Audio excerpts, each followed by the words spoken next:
Good morning all. पुनः इस video में आप सभी का हार्दिक स्वागत और अभिनंदन। आज के इस वीडियो में हम चर्चा करने जाएंगे आयोजन एवं संचय में अंतर, difference between provision and reserve.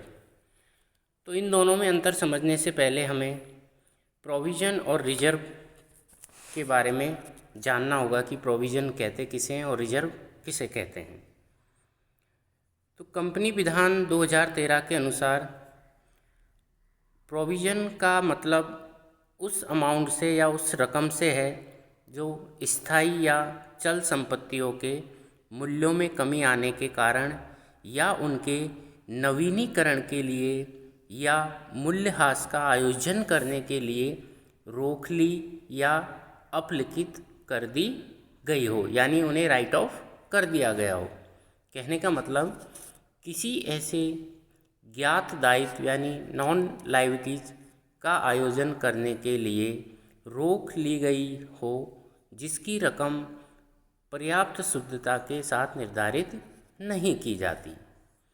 अब स्थायी संपत्ति पर डेप्रिसिएशन के लिए आयोजन, देनदारों पर डूबत ऋण व छूट के लिए आयोजन, संदिग्ध दायित्वों के लिए आयोजन, है ना, आयोजनों के उदाहरण है। तो ये सब प्रोविज़न के एग्जाम्पल हैं। अब बात करते हैं रिजर्व की यानी संचय की। तो कंपनी विधान में जो रिजर्व की कोई स्पष्ट परिभाषा नहीं है, लेकिन इस विधान के अनुसार हम ये कह सकते हैं कि रिजर्व के अंतर्गत वह रकम आती है यानी वह राशि आती है जो आयोजन या दायित्व न हो, अर्थात संपत्ति एसेट्स के मूल्यह्रास या ज्ञात दायित्व के आयोजन के लिए रखी गई रकम संचय में शामिल नहीं होगी। अब कंपनी विधान द्वारा रिजर्व को दो भागों में बांटा गया है, कैपिटल रिजर्व और रेवेन्यू रिजर्व। ठीक है, तो इस वीडियो में हम चर्चा करने जा रहे हैं प्रोविजन और रिजर्व में क्या अंतर है। अगर हम बात करें प्रोविज़न की, तो प्रोविज़न किसी विशेष कार्य के लिए लाभ में से बनाया जाता है, जैसे फॉर एग्जांपल एसेट्स के मूल्यह्रास के लिए, किसी ज्ञात दायित्व के प्रबंध के लिए। ठीक है, जबकि संचय यानी रिजर्व किसी विशेष कार्य के लिए नहीं बनाए जाते। कहने का मतलब प्रोविज़न किसी विशेष कार्य के लिए बनाया जाता है और रिजर्व किसी विशेष कार्य के लिए नहीं बनाए जाते। सेकंड हम बात करें तो आयोजन जो हमारा प्रोविज़न है उसी कार्य के प्रयोग में आता है जिसके लिए उसका निर्माण किया जाता है। यदि वह कार्य समाप्त हो जावे और आयोजन की रकम बची रहे तो उसका अन्य प्रयोग किया जा सकता है, जबकि रिजर्व किसी भी प्रयोग के लिए फ्री या मुक्त होते हैं, ओनली पूंजी संचय के अलावा। यह बात आपको ध्यान रखना आवश्यक है।